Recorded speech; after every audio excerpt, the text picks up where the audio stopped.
If you feel like you're not making progress, this might be why. In my earlier part of my career, I read a ton of self-help books, everything I could get my hands on, but I realized that my life didn't change. And so this video is about why that might be the case, and more importantly, what you can do about it. If you think about, climbing a mountain, a lot of people think that there's like, what is the perfect path up the mountain? But in my experience, there's usually multiple paths up the mountain that you can take. But none of the paths will work if you're constantly trying to jump from path to path. Because in the real world, one path might be direct and might be steeper. Another path might have more loops. Now, you might see the other path and think, man, that one's not as steep. But what we don't see about the path until you get on it is that, oh man, this one's actually going to take me way longer to get up the mountain.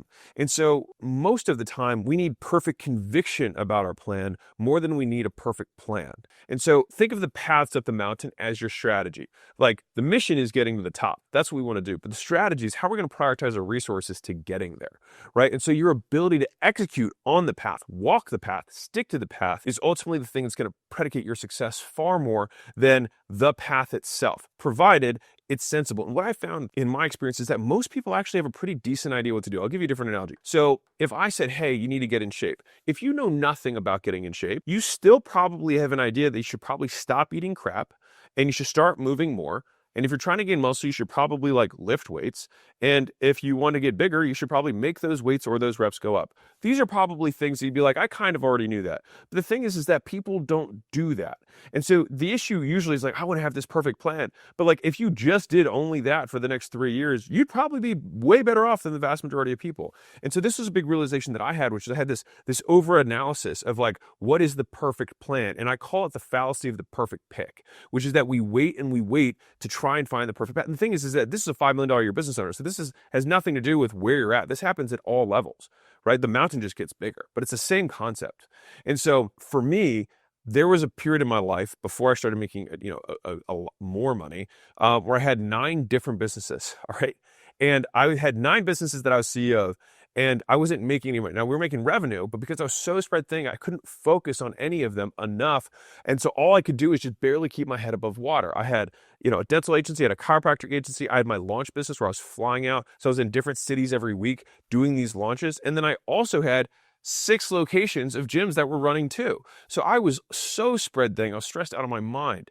And so most people can't execute. And so what I would think at that moment in time, now looking back, it's obvious, and maybe you hearing it's obvious, but for some reason, it's kind of like the Yiddish saying where your nose is an inch above your mouth, but needs somebody else to tell you your breath smells bad. I think it's the same thing with this, which is that at the time, if I had asked younger me, what do you think the problem is? I'd be like, I think I need to change my strategy up. I think I need to change all these things up. When reality is that most times you don't need to change that much at all.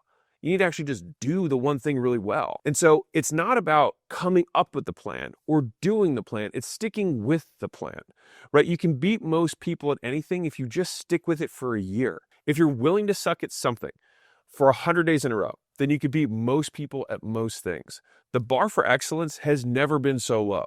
And so most of your competition quits after the first sign of difficulty, the first impasse on the mountain where they don't immediately get it, because they've never known what hard feels like.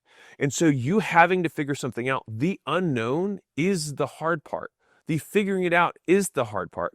And so people think that, I should switch paths because I understand the path of getting to here. So you might get this far up the mountain and you might be on this path and think, I could do this path or this path or this path. But the thing is usually you have to go back down and then you got to go over and then you got to go up again, right? So it's actually a lot longer to keep switching paths. But we don't think that because this path we can see. We already walked down here. We already see the bottom of the mountain. We can see the path to here. But then from here, we get stuck again.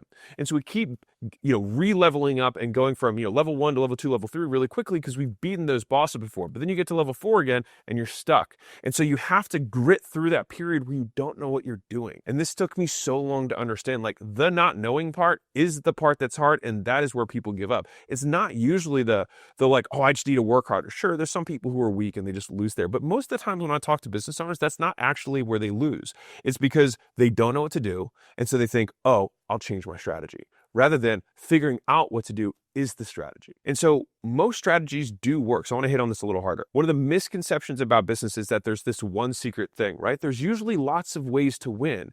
There's a few ways to skin a cat, right? If you have a dull knife, on the other hand, you're never going to be able to skin the cat. And the sharpness of your knife is your ability to execute whatever path you have, right? Whatever way of skinning cat, which is actually pretty visceral and nasty. Like, who's actually skinning cats? We should probably retire that saying. I mean, think about a